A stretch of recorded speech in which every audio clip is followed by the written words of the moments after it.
Hi, இன்றைக்கி நம்ம தயிர் சாதம் ரெசிபி பார்க்க போகிறோம். லஞ்ச் பாக்ஸ்க்கு பாருங்கள். நான் இது வந்து பசும்பால் தயிர், இது வீட்லேயே தூச்சது. பாருங்கள், ரைஸாக வெடிச்சு வச்சுருக்கோம் குழைய. வாங்க எப்படி செய்யுதுன்னு பார்ப்போம். தயிர் சாதத்துக்கு இப்போ நம்ம தாளிச்சிடுவோம். நான் மோர் மிளகா போட்டு தாளிக்கிறேன். ஒரு ஸ்பூன் எண்ணெய் ஊற்றி வச்சுருக்கிறேன். மோர் மிளகா நம்ம வறுத்துக்கிட்டோம். இப்போ நல்லா தனியாக எடுத்து வச்சுடுவோம். கடுகு கொஞ்சம் போட்டுக்குவோம். அரை ஸ்பூன் உளுந்து, கொஞ்சமாக இஞ்சி போட்டுப்போம். கருவேப்பிலை, கொத்தமல்லி,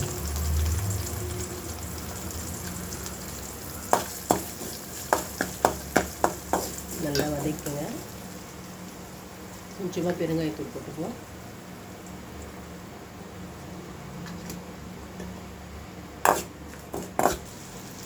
இப்போ நம்ம தாளிச்சிட்டோம். வாங்க தயிர் போட்டு சாதத்தை கலரிடுவோம். பசுந்தயிர் வந்து ரொம்ப நல்லா இருக்குங்க.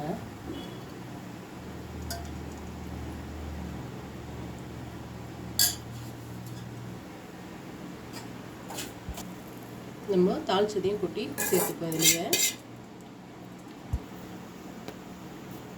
தேவையான அளவு உப்பு போட்டுக்கோங்க.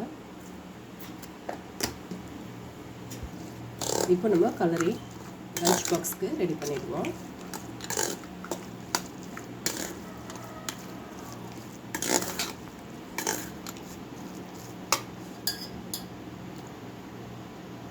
இன்னும் கொஞ்சம் தயிர் வேணும்னா நம்ம ஊற்றி கலரிப்போம்.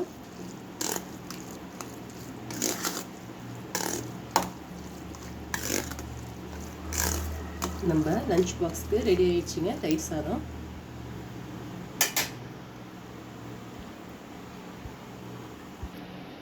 இப்போ லஞ்ச் பாக்ஸ் ரெடி பண்ணியாச்சுங்க. தயிர் சாதம் லஞ்ச் பாக்ஸ்க்கு கூடவே உருளைக்கிழங்கு நம்ம வறுத்துருக்கோங்க. தேங்க்யூ.